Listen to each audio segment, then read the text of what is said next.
The late summer sun hung low over Cedar Ridge estates, spilling amber light across rows of immaculate two-story homes. Each manicured lawn looked almost copy and paste perfect, as if the entire neighborhood had been airbrushed into existence. That was no accident. The Homeowners Association, ruled with an iron manicure by Karen Drummond, saw to it that every blade of grass obeyed her bylaws. Karen's white SUV, adorned with a vanity plate reading, "Wall 1, glided into my driveway just as I set down a bucket of soapy water beside my ATV.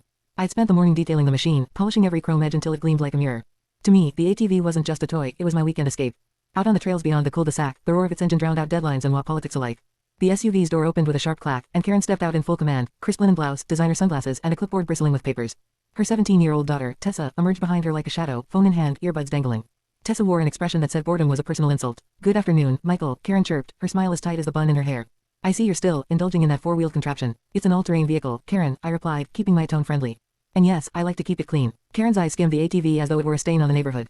"You know our association has rules about recreational vehicles. Driveways are for cars. Cars, Michael, not off-road toys." I wiped my hands on a towel, resisting the urge to roll my eyes.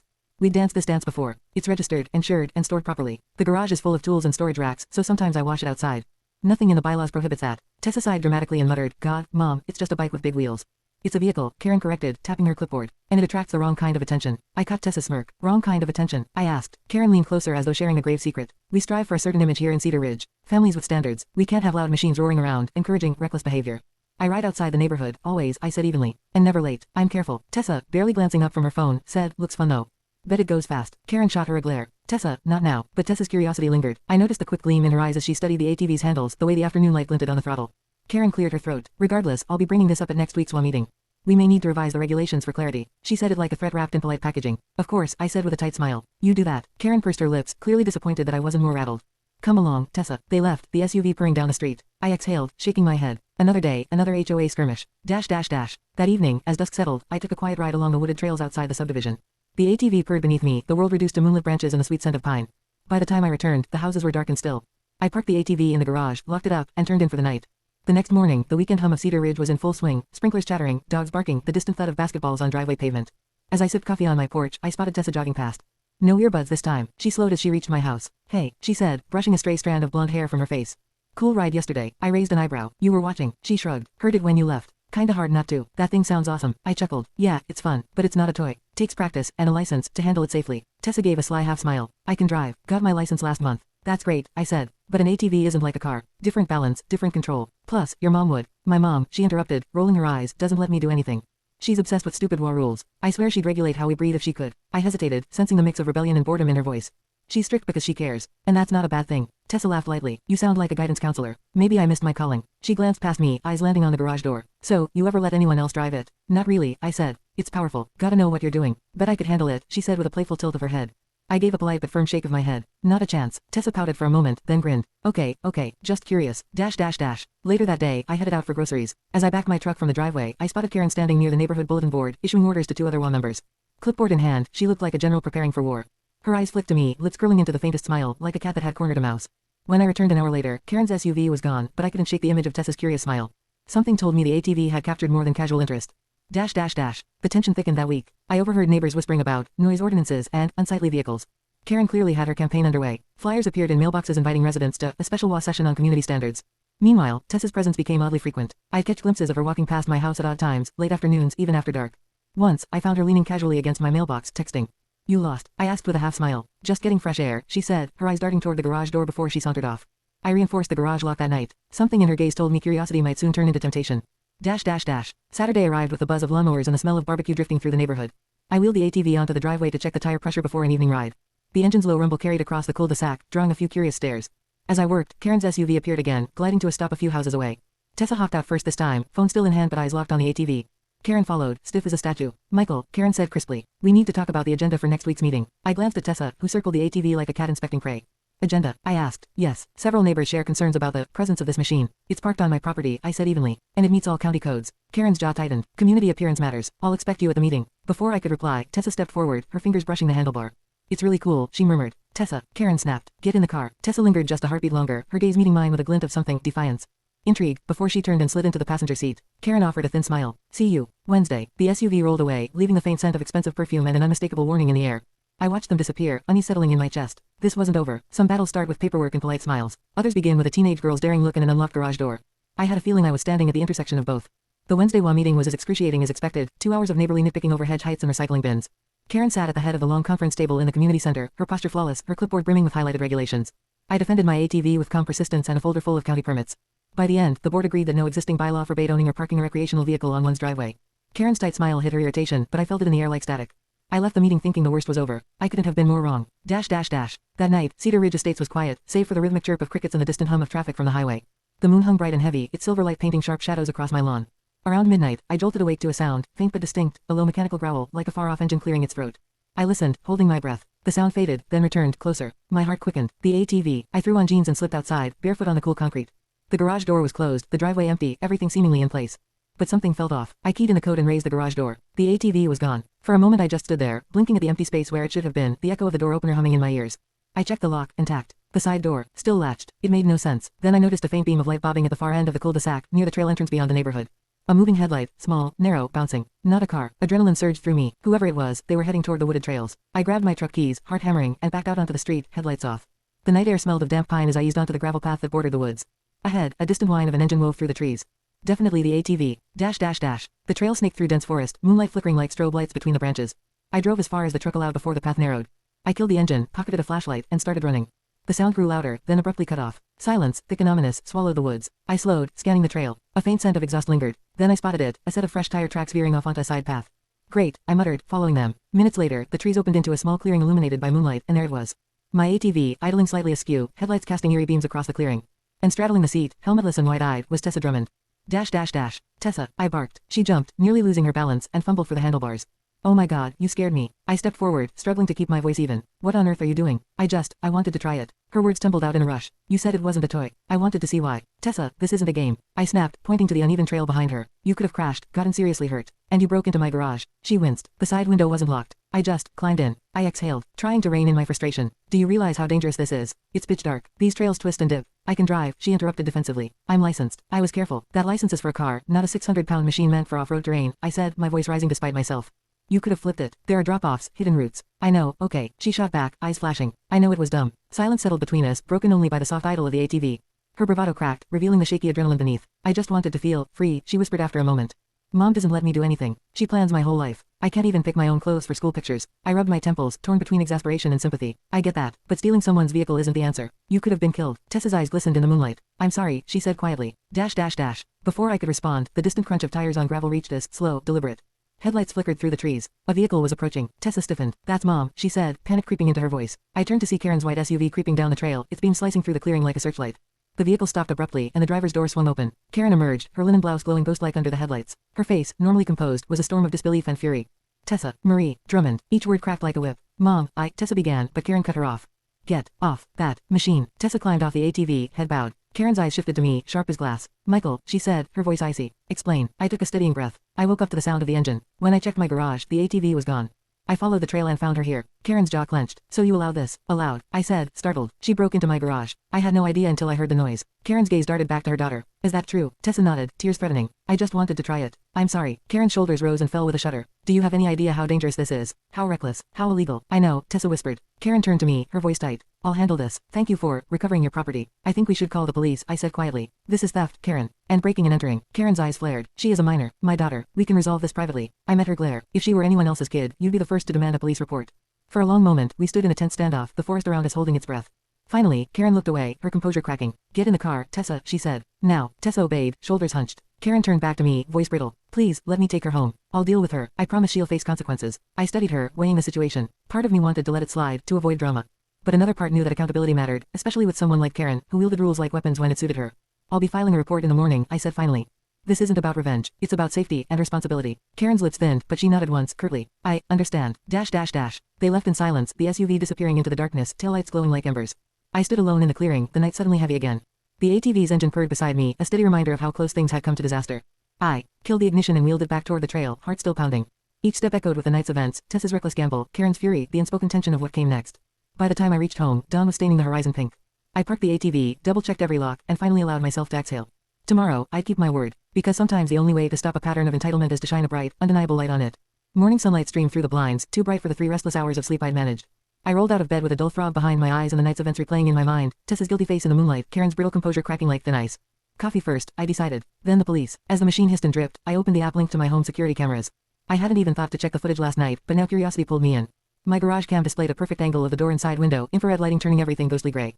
I rewound to just after midnight. At 12:17 a.m., a slim silhouette appeared at the side of the house. Tessa, hoodie pulled tight, hair tucked in. She crouched, pried at the small sliding window, and slipped inside with a practiced ease that startled me. 2 minutes later, the garage door rose and the ATV rolled out, headlights off. I exhaled sharply. The video was crystal clear, no room for misinterpretation. A ping sounded. My front camera had also caught her sneaking across the lawn and disappearing into the night. And there, a little after 1 o'clock, the same camera caught Karen's SUV creeping past, then stopping as she must have spotted the ATV's trail. If anyone doubted what happened, this footage erased it. By 9 o'clock I'd saved the clips to multiple drives and printed still frames just in case. Then I called the county sheriff's non-emergency line. "This is Deputy Alvarez," a calm voice answered. I explained the break-in and the theft of the ATV, giving details about the suspect, a 17-year-old neighbor. Alvarez asked if I had proof. "Plenty," I said, and described the footage. "Good," he replied. "We'll send someone to take a statement. Because she's a minor, her parents will be contacted, but a juvenile charge of unauthorized use and burglary is possible." "Are you pressing charges?" "Yes," I said after a heartbeat. "She needs to learn this isn't a prank." "Understood. Sit tight. While I waited, I stepped outside. The neighborhood bustled with its usual weekend rhythm. Lawnmowers droned, sprinklers ticked, kids pedaled bikes. But whispers seemed to follow me, neighbors pausing mid-conversation when I walked by, eyes lingering on my driveway. News of the midnight escapade had spread faster than I'd expected. Karen's house, 3 doors down, looked unusually still. Curtains drawn. No sign of her or Tessa. By late morning, a black and white county SUV rolled up. Deputy Alvarez, tall and composed, greeted me with a handshake and a clipboard. I guided him into the garage, showed the intact side door, the small window Tessa had pried open. Then we reviewed the video on my tablet. Alvarez nodded slowly. "This is clear as day," he said. "She entered without permission, operated the vehicle, and left the property. That's breaking and entering plus unauthorized use of a motor vehicle. Because she's a juvenile, the process involves her parents and possibly a juvenile court appearance. You're sure you want to proceed?" I thought of Karen at the HOA meeting, so quick to enforce rules when others slipped. Of Tessa's cavalier smile as she circled the ATV days earlier. "I'm sure," I said. Alvarez wrote up the report, then asked me to sign. "We'll contact the family and arrange for a formal statement later today. If they want to talk, that's their choice." It didn't take long. At 3 p.m., my doorbell rang. Through the peephole I saw Karen standing ramrod straight, Tessa a pace behind her. The daughter's eyes were puffy and red, Karen's face was a mask of controlled fury. I opened the door. "Michael," Karen said, voice clipped. "May we come in?" I stepped aside. They entered the living room, Karen clutching her purse like a lifeline. "I assume you called the police," she began. "Deputy Alvarez was at our house an hour ago." "That's right," I said evenly. Karen drew a sharp breath. "I want to resolve this privately. Tessa understands she made a mistake. We will pay for any inconvenience. Surely we don't need to involve the courts." I looked at Tessa, who avoided my gaze. "It's not about money, Karen. She broke into my home and stole a vehicle. If someone else's kid did that, would you excuse it?" Karen's nostrils flared. "My daughter is not a criminal. She committed a crime," I said gently but firmly. "That's not opinion, it's fact. And I have video proof." Karen's eyes narrowed. "Video proof." I pulled out my tablet and played the clip. Tessa flinched at the sight of herself crawling through the window. Karen's hand flew to her mouth, then clenched into a fist. The room fell silent except for the faint hum of the air conditioner. "You see," I said. "This isn't speculation." Karen turned to her daughter, voice trembling. "You lied to me. You said you only sat on it in the driveway once I arrived." Tessa's shoulders slumped. "I was scared," she whispered. Karen shut her eyes, the fight draining out of her. When she opened them, they glistened. "I can't stop the process, can I?" she asked me quietly. "No," I said, "but the courts will likely recommend community service and counseling, not jail. She needs to understand consequences." For a moment Karen looked like a different person, less the imperious law enforcer and more a worried mother. I understand," she said finally. "Tessa will cooperate." Tessa wiped a tear and whispered, "I'm sorry, Michael." "I believe you," I said. "But sorry doesn't erase what happened. Learn from it. 2 days later, the juvenile citation arrived. I watched from my porch as another deputy handed Karen a manila envelope. A few neighbors peeked from behind curtains, their curiosity barely hidden. Cedar Ridge thrived on gossip, and this was headline material. At the next HOA meeting, Karen appeared subdued. Gone was the commanding presence and relentless smile. She offered no new regulations, no lectures about community image. Instead, she sat quietly, eyes lowered as the board moved through routine agenda items. After the meeting, a few residents approached me to whisper their support. "Good for you," one neighbor said. "If it were my ATV, I'd have done the same." Another added, "Maybe now she'll stop policing everyone else." I simply nodded, feeling no triumph. It wasn't about victory, it was about boundaries and ensuring a girl who thought herself untouchable learned otherwise. Later that week, Deputy Alvarez called to update me. "She admitted everything," he said. "The court date is set for next month. Likely outcome is probation, community service, and a restorative justice meeting with you if you're willing." "I'm willing," I said. "If it helps her learn something constructive." "Good. You handled this the right way," Alvarez said before hanging up. That evening, as the sky blushed purple and gold, I rolled the ATV onto the driveway for a routine check. The machine gleamed in the fading light, a symbol of both freedom and the strange chain of events it had sparked. Across the street, Karen and Tessa stepped onto their porch. Tessa offered a tentative wave. I lifted a hand in return. Karen gave a small, almost imperceptible nod, an unspoken truce. I secured the ATV back in the garage, double-locked everything, and felt a quiet sense of closure. The proof was undeniable, the lesson unavoidable. For once, Cedar Ridge Estates felt calm. But the final chapter, the actual court hearing, still waited on the horizon. The courthouse for juvenile cases sat at the edge of the county seat, a low brick building whose modest exterior belied the tension humming inside. On the morning of Tessa's hearing, autumn leaves swirled across the parking lot like small amber tornadoes. I parked the truck, cut the engine, and sat for a moment, listening to the tick of cooling metal and steadying my breath. This wasn't about vengeance. I reminded myself of that as I stepped out. It was about accountability, about drawing a line that should have been drawn long ago. Inside, the lobby smelled faintly of disinfectant and old paper. A security guard scanned my ID and waved me through. The juvenile courtroom was smaller than I'd imagined, 1/3 the size of a regular court, with simple wooden benches and a raised dais where the judge would preside. Karen and Tessa were already there, seated on a front bench. Karen wore a charcoal gray suit, her hair pulled into a severe twist. Tessa sat stiffly beside her in a plain navy dress, her usual teenage flair stripped away. For the first time since I'd met her, she looked her age, young, uncertain, fragile. Our eyes met briefly. She gave a small, nervous nod. I returned it. Deputy Alvarez arrived moments later and greeted me quietly. This should be straightforward, he said. Judge Hendricks is firm but fair. When the clerk called the case, we all stood. The judge, a woman in her late 50s with sharp eyes and a warm but no-nonsense air, entered and took her seat. Case of the state versus Tessa Marie Drummond, the clerk announced. Charges, unauthorized use of a motor vehicle and breaking and entering. Karen's jaw tightened. Tessa stared at her shoes. The judge looked over her glasses. Tessa Drummond, do you understand the charges against you? Yes, Your Honor, Tessa said, her voice barely audible. You were represented by counsel. Yes, ma'am, said a middle-aged public defender seated beside her. The judge nodded. I've reviewed the evidence and the security footage provided by the complainant, Mr. Michael Grant. She glanced at me, and I nodded respectfully. It is clear the acts occurred. How do you plead? Guilty, Your Honor, Tessa whispered. Karen flinched but said nothing. The judge turned to me. Mr. Grant, would you like to make a statement? I rose, the quiet creak of the bench loud in the hushed room. Yes, Your Honor, I don't want to ruin Tessa's future. I simply want her to understand that breaking into someone's property and taking a vehicle is serious and dangerous. She could have been injured or worse. I'm asking for accountability and for her to learn from this, not to be punished beyond reason. The judge regarded me for a moment, then nodded. Thank you, Mr. Grant. She addressed Tessa. Miss Drummond, this was reckless. An ATV is not a toy. You put yourself in danger and violated someone's trust. Do you understand how serious this is? Yes, Your Honor, Tessa said, voice shaking. I'm so sorry. Sorry is a start, the judge said. But actions speak louder. Here is the court's decision. Tessa Drummond will complete 80 hours of community service, attend a theft prevention counseling program, and write a formal letter of apology to Mr. Grant. She will remain on juvenile probation for 6 months, during which any violation will result in stricter consequences. Do you understand? Yes, Your Honor, Tessa said, relief mingling with nerves in her eyes. Good. This court is adjourned. The gavel struck, a sharp sound that felt like both an ending and a beginning. Outside the courthouse, cool air swept the parking lot. Karen approached me, her expression a fragile mixture of humility and lingering pride. Michael, she said quietly. Thank you for how you spoke in there. You could have asked for harsher penalties. I just want her safe, I replied. And for all of us to move on. Karen glanced at Tessa, who stood a few steps away, staring at the cracked pavement.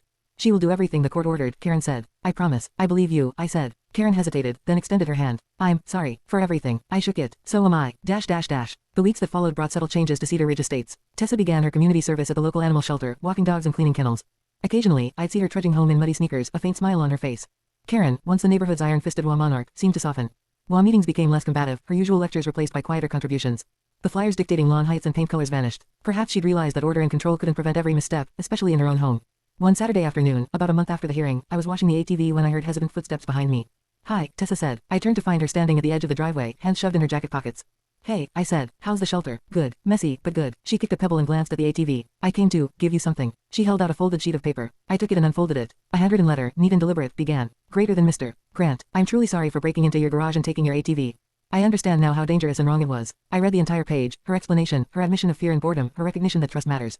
It was honest and unflinching. This is well written, I said. She shrugged. Counselor said to mean it. I do. I can tell, I replied, meeting her eyes. Thank you, Tessa. That means a lot. A small, relieved smile crossed her face. I'm grounded till the end of time, anyway. But Mom's not as bad now. We actually talk. So, thanks for not hating me. I never hated you, I said. I just wanted you safe. She nodded and turned to go, then paused. It's a cool ride, though, she added with a shy grin.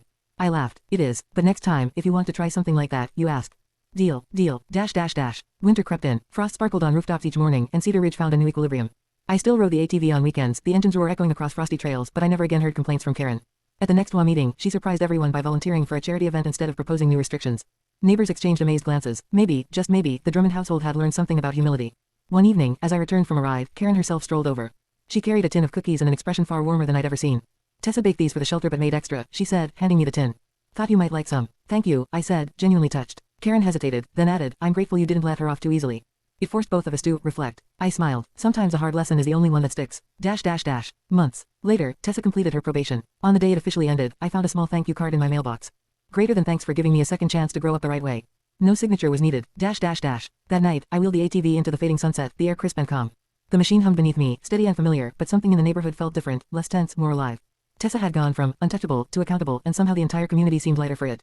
Even Karen, once the queen of strict rules, now waved warmly when I passed. I opened the throttle and let the ATV roar down the trail, the cold wind carrying away the last echoes of that long, strange saga.